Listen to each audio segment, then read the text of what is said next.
Иста состојба, само што Европа нотира различни проблеми во судскиот систем, а никој не ја бара вистинската дијагноза.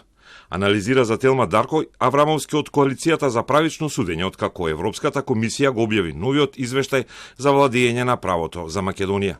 Подобрено е носењето на законите, но примената не е доволно добра, а Европа повторно утврди намалување на довербата во правосудниот систем и политичко мешање и притисоци кои ја поткопуваат независноста на судството.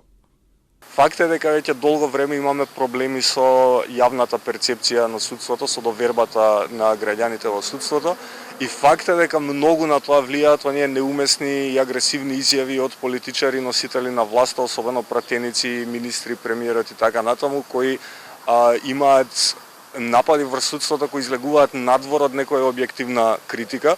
Меѓутоа, она што е уште позагрижувачко е што не гледаме дека судството направи некаков изворен обид од нивна страна да се справат со ваквото влијание и на некој начин да ја унапредат перцепцијата.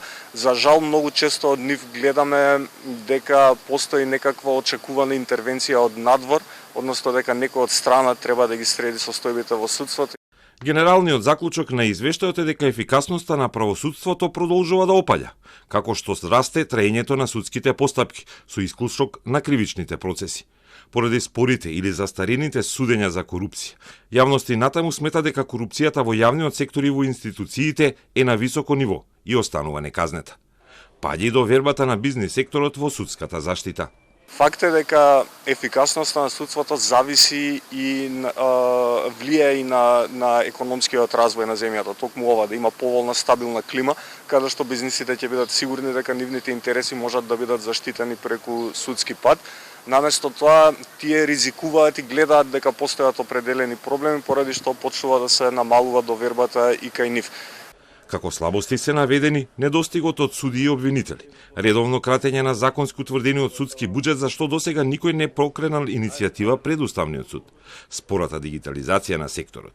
Закони се носат и ќе се носат, но најтешко е да се реализираат, бидејќи надлежните не предвидуваат доволно пари и ресурси за тие измени кои се носат во интерес на граѓаните, објаснува Аврамовски.